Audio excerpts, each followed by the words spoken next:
You were an accident. We only wanted one child.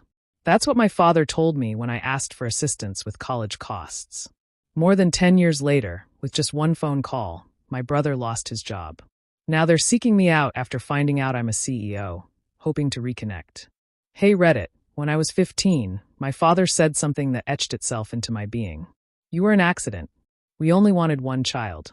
He said it calmly, as if it were a fact, not something that could break a person. I remember staring at him, waiting for him to laugh or say he didn't mean it.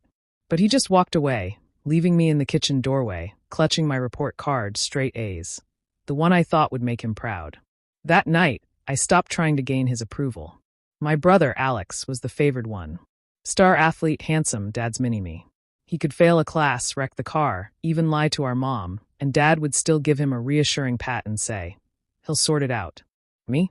I had to figure everything out by myself. When it was time for college, I had the grades and the ambition but lacked the funds. So, I did something I promised I wouldn't. I asked my father for help. We were in the living room, the TV on, and his whiskey glass in hand. "Dad," I started softly, "I got into state university.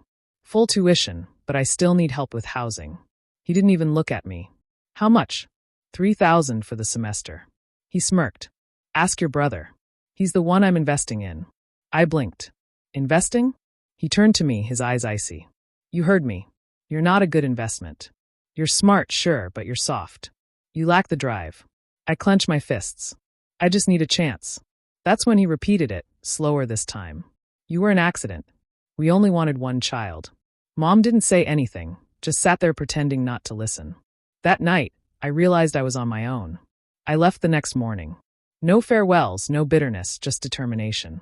I worked 2 jobs, studied during lunch breaks, and slept on a couch in the back of a bookstore. Every dollar I earned and every grade I achieved was a silent promise to myself. One day they'd understand what they threw away. 10 years went by. I built a startup from nothing but borrowed laptops and caffeine. I learned to lead, to fail, to rebuild. Eventually, that startup transformed into a legitimate tech consulting firm that grew faster than I ever imagined.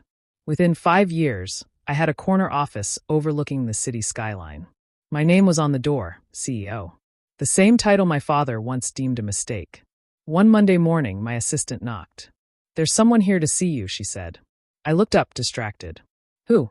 She hesitated. "Alex Walker says he's your brother." My pen froze. "Alex." I hadn't heard that name in years. "Send him in," I said quietly. The door opened, and there he was, older, anxious, the smugness gone. He smiled awkwardly. "Hey, it's been a while." I just nodded. "What do you need, Alex?" He laughed softly, trying to sound casual. "I didn't know you ran this place." "Most people don't," I replied. He shifted uncomfortably. "So, I've got a bit of a situation at work. My boss is being unreasonable. I was wondering if you could maybe talk to someone for me." "Who's your boss?" He hesitated. Richard Taylor at Titan Consulting." I smiled. "Ah, one of our subsidiaries." His eyes widened. "Do you own Titan?" I leaned back. "Own it?" "No. But I control its contracts." His face paled. "Wait, are you saying?" I nodded slowly. "With one phone call, I can decide whether Titan keeps or loses a client or an employee." He swallowed hard. "Please, man. I just need a chance." I tilted my head. "Funny, that's exactly what I said once." He blinked. "What?" 10 years ago, I said calmly. When I asked Dad for help with college, he told me I wasn't worth the investment.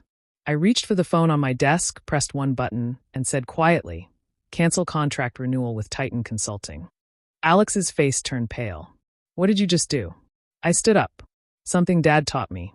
He stumbled backward. "You can't. You wouldn't." But I already had. The call was made, and within an hour, my brother was fired. He stormed out, slamming the door behind him. I didn't stop him, didn't explain, didn't apologize. For 10 years, I had carried their words like a scar. Now they finally felt the sting. 2 days later, I got a call from an unknown number. I ignored it. Then another and another. Finally, a voicemail. It was my mother. Her voice trembled as she spoke. "Your father's not well. Things have been tough since Alex lost his job. He's asking for you. Please come home." Home. That word felt different now, because the place I left at 18 stopped being home the day they called me a mistake. I leaned back in my chair, watching the city lights flicker through the window. After all these years, they finally wanted to reconnect, not out of love, but out of necessity. Part of me wanted to go to see if they'd changed, but another part knew some wounds heal better when left alone. That night, I sat alone in my office, thinking about that 15-year-old boy standing in the kitchen with his report card. He had wanted nothing more than to make his father proud. But now I realized something. I never needed their approval. I just needed to prove to myself that I was enough. And I did. But the story wasn't over. Because the next morning, they showed up at my office, both of them. And what my father said that day would challenge everything I thought I had forgiven. When they walked into my office, I wasn't sure what I felt, anger, pity, maybe a mix of both. It had been 11 years since I last saw them. Time had aged them. My father's hair was thinner, his shoulders less certain. Mom clutched her purse like a shield, her eyes darting around the room that screamed success. The success they once said I'd never achieve. I stood up from my desk and crossed my arms. They didn't move closer, not yet. My father was the first to speak. "You've done well for yourself." His tone was flat, as if acknowledging it pained him. I didn't respond, just waited. Mom broke the silence. "Your brother's struggling. He hasn't been the same since I made a phone call." I interrupted quietly. "I know." She winced. "He has a family, you know." "So did I said softly. "Once." My father's jaw tightened. "This isn't about the past, son. It's about family." "Family?" I repeated. "You mean the kind that calls their own child a mistake?" He sighed. "We said things we didn't mean. You were young. We were angry." I stepped closer. "No, you meant every word. And you know what? That's what helped me build everything you see here." He looked around the room at the awards, the glass windows, the skyline view. "I'm not here to argue," he said finally. "I'm here to make things right. Your mother and I are not doing well. The house is gone. Your brother's unemployed. We thought." I raised a hand. "Stop. Just stop." He blinked, caught off guard by my tone. "This isn't easy for us, you know." I leaned against my desk, looking at the man who once had control over my entire life. "It's funny," I said. "For years, I begged for your approval. I thought if I worked hard enough, achieved enough, you'd finally see me. But now I don't need you to." He frowned. "So you're saying you'll let your family suffer?" I met his gaze. "My family? You made it clear I wasn't part of it. You said you only wanted one child, so maybe you should ask him for help." My mother's lip quivered. "Please," she whispered. "Your father wasn't himself that night. He regrets it." I looked at her. "Do you?" She hesitated, then lowered her eyes. That was answer enough. My father's patience snapped. "You're bitter. That's all this is. You've got money, and now you think you're better than us." I straightened slowly. "No, Dad. I don't think I'm better. I just learned not to keep chasing people who never wanted me." He scoffed. "You think success erases where you came from?" I smiled faintly. "No, it just proves where I refused to stay." The air between us grew heavy. Years of silence, resentment, and unspoken pain hung like fog. Finally, I walked around my desk, opened a drawer, and pulled out an envelope. "I already knew why you came," I said. "So, I prepared something."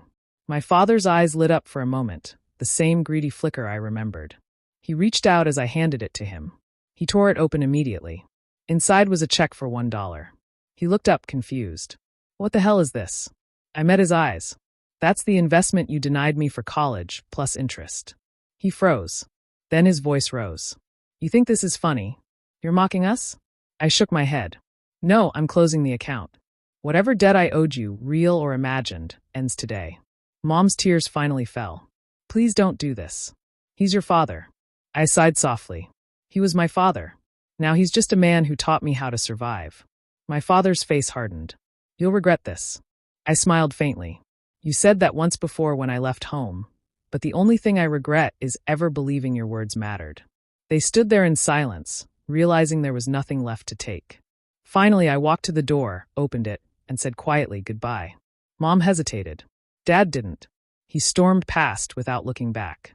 When the door closed, the room felt lighter, quieter. I stood by the window, watching their car vanish into the city. It was strange, the peace that followed the storm. For years, I thought revenge would empower me. But standing there, I just felt free because it wasn't revenge. It was release. Later that evening, my assistant came in. "Sir, your next meeting is waiting." "Reschedule," I said. I needed a moment, not to celebrate, but to finally let that younger version of me rest. The one who believed he wasn't enough. The one who stood in that kitchen holding a report card that no one cared about. He finally got to breathe. As the city lights flickered on below me, I whispered, "You were never a mistake." Not to anyone. Not anymore. 2 weeks later, a letter arrived. No return address, but I recognized the handwriting. It read, "You were right. I never knew how much I hurt you. I'm sorry. I hope one day you can forgive an old man who was too proud to love his son." I didn't respond. Not out of hatred, but because forgiveness isn't something you give for others. It's something you give to set yourself free. And I already was. Now, when I look at the skyline, I don't see the success they doubted. I see proof that pain doesn't have to define you. It can build you, shape you, and lead you exactly where you belong. And sometimes the best revenge is simply becoming everything they said you couldn't be.